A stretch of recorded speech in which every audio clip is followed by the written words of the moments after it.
It took living alone for me to really get to know myself. Everyone's bodies are different, and we all have different shapes, but it has nothing to do with who you are.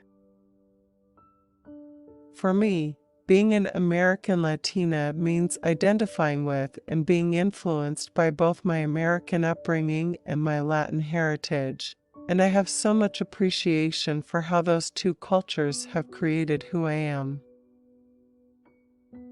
I spent a lot of my adolescence in Miami, where it was super humid, and my hair would get super frizzy, and my waves weren't really consistent or pretty. Rachel Bilson, Nicole Richie, Vanessa Hudgens, so many of my idols growing up were bongo girls.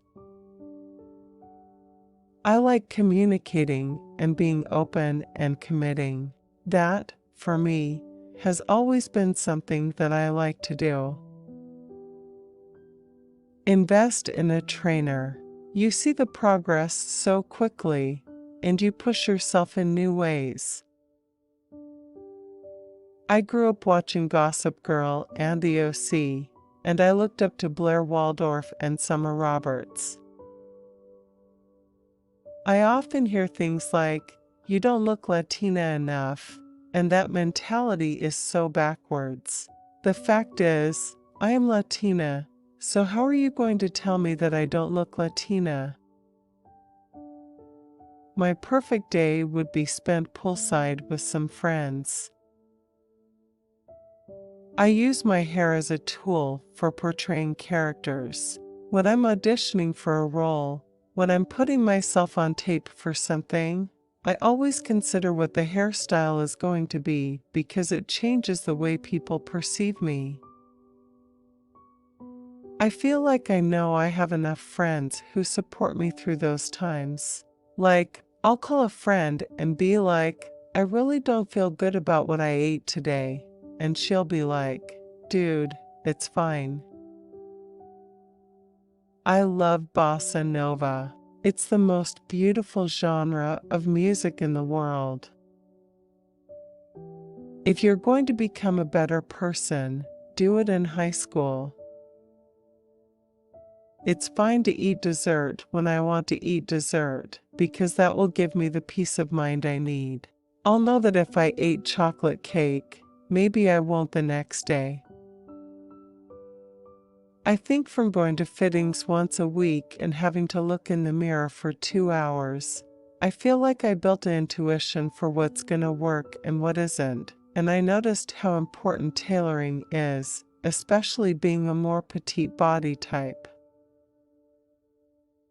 I've always struggled with having frizzy hair, and it doesn't really cooperate the way I want it to. Because I get my hair styled in so many different ways, when I get the chance to be natural and just me as a person and not an actress, I like to have a stable, consistent look that reminds me that I'm me. I was really obsessed with dieting. I've learned to trust myself that I'm going to make healthy choices because I care about my health. People know what I look like. I take photos on my own, and I don't edit them, so people know. I connect with my culture through my family. I speak Portuguese to my parents so that I can practice. I stay engaged with my extended family through a lively group chat on WhatsApp. That sense of community and family is the heart of Brazilian culture. And staying engaged with my family is what keeps me connected. I spent a lot of my childhood moving around, so I was constantly adjusting to different environments and finding a new identity. I know what it's like to be the new girl. Vancouver is more laid back, pretty much what you would expect from a West Coast city. Miami is definitely livelier, the nightlife, the people, everything. It's basically a little slice of Latin America. Miami can be super kitschy at times, and it's fun to embrace that. When I go to Brazil, I feel like an American, and in the US, I always notice the traits that make me Brazilian. I have so much appreciation for how those two cultures have created who I am. I'm a full-blooded Brazilian, with an entire extended family of Brazilians, but I was born and raised in the US. It's rare that you see Latin families being portrayed as intelligent, sophisticated, and powerful entities. Bullies have a soft spot, and mean girls have a reason to be that way. It's a matter of understanding why a person is the way they are. My hair has always been a definitive part of my personal style, so I love being part of a campaign that celebrates hair as a form of expression. A good listener goes a long way. In high school, I was friends with everybody. I had my core group of friends, but I could flow through different social groups pretty easily. If I could go back to before I started Riverdale, I would tell myself to speak up when I felt like something wasn't right, to use my voice and know that it's worth hearing.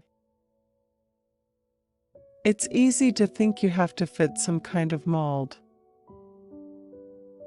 I'm American. I was born and raised in America, and I don't want to fake who I am to fit a stereotype. I rewatched The OC like 7 times. I'm a Brazilian, full-blood, parents born and raised, and I lived there for a little bit, but I didn't grow up there. I've always looked up to Nicole Kidman. I think she's an elegant and talented actress.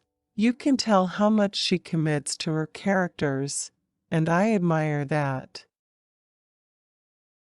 If I were to be a role model, it would just come out of going the college route, getting training, and trusting that's the most secure path you can take, a path where a degree is involved.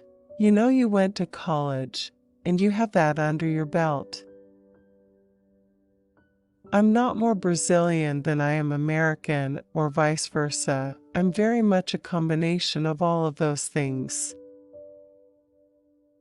My sister would write plays, and I would act in them and perform them for my parents. They were on the comedy side, very much inspired by The Amanda Show. At an early age, somehow we're programmed to view other females as threats. In any job you do, you're going to have off days.